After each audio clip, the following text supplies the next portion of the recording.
کیا جائے گا۔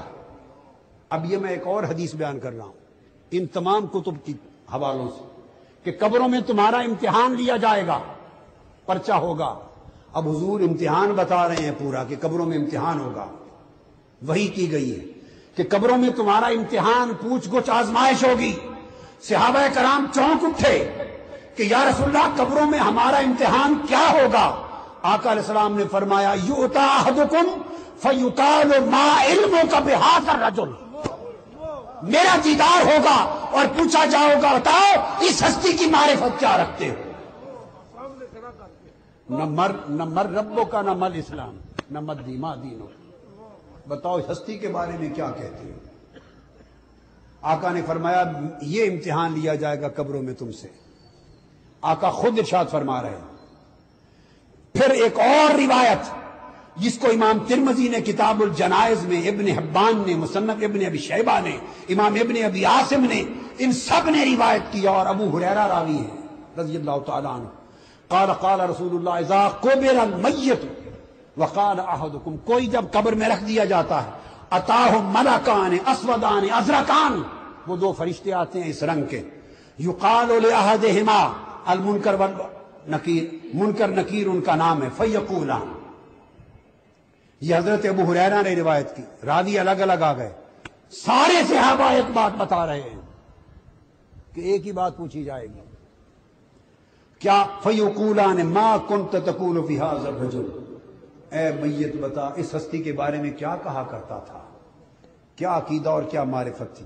آگے پھر مضمون چھوڑ رہا ہوں، جو مومن ہوگا پہچان لے گا، جو کافر ہوگا کہے گا مجھے پہچان نہیں۔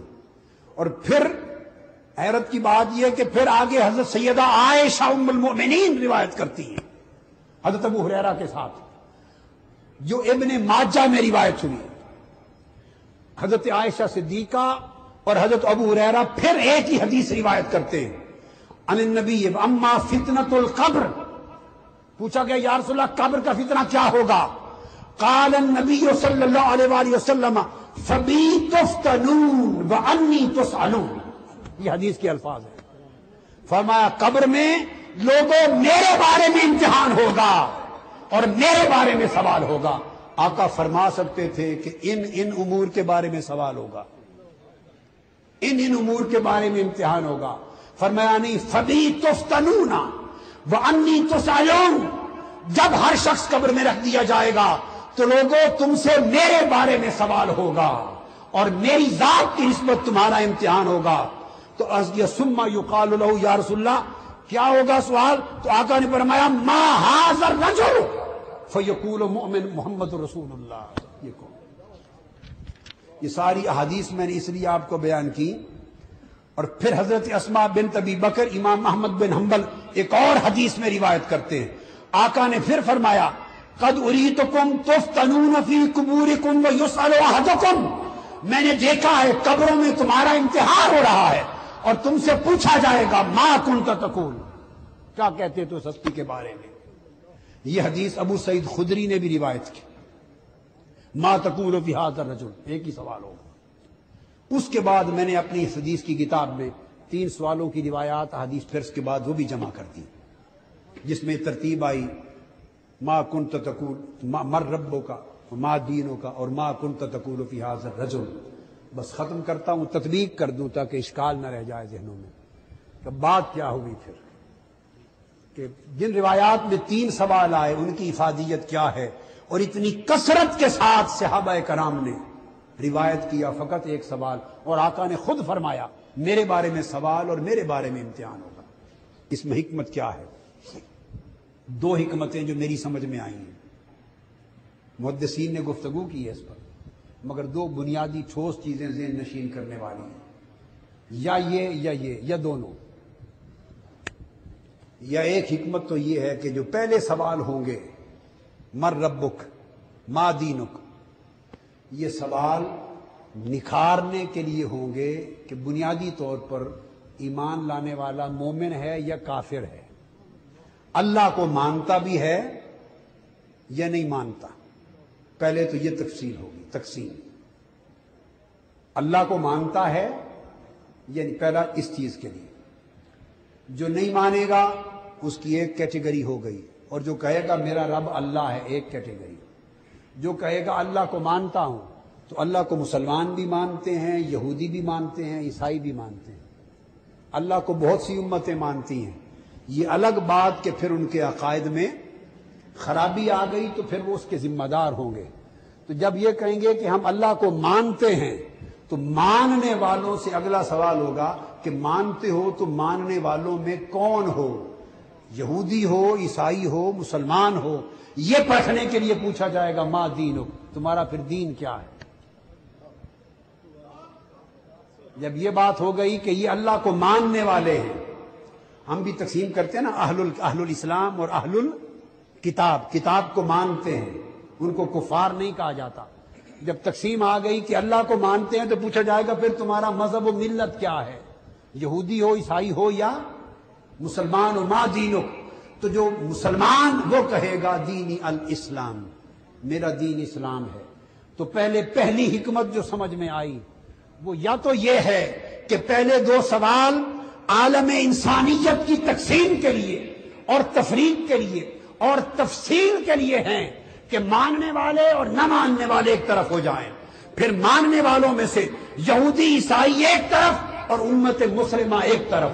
جب کوئی کہے گا میرا دین اسلام ہے وہ امت مسلمہ ہو گیا، تو جب اس کا امت مسلمہ میں ہونا ثابت ہو گیا کہ مسلمان ہے تو مسلمان ثابت ہو جانے کے بعد سوال صرف ایک ہی ہوگا، اگر مسلمان ہو، لا الہ الا اللہ محمد رسول اللہ پڑھنے والے ہو، تو پھر ایک ہی بات بتاؤ کہ شان مصطفیٰ کیا ہے۔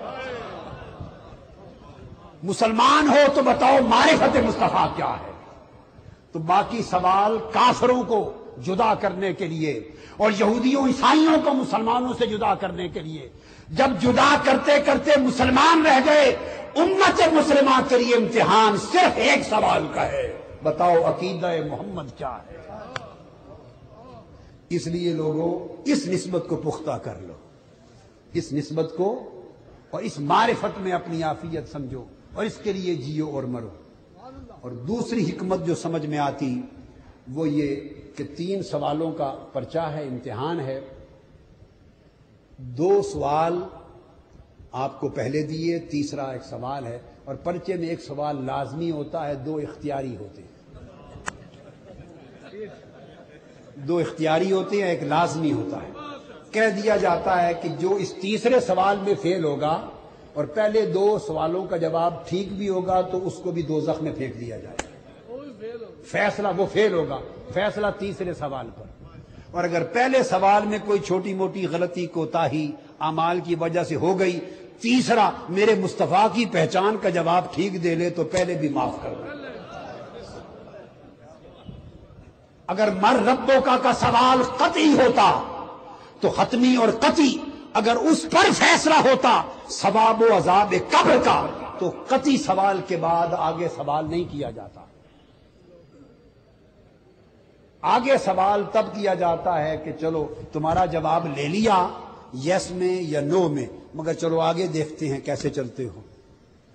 ما دینوں کا، اگر ما دینوں کا سوال قطعی ہوتا تو تیسرا سوال نہ کیا جاتا، یہی فیصلہ کر دیا جاتا بے ایمان نہ رب کو جانتے ہو نہ اسلام کو، مارو گرز لے کر اور دوزخ میں پھینک دو۔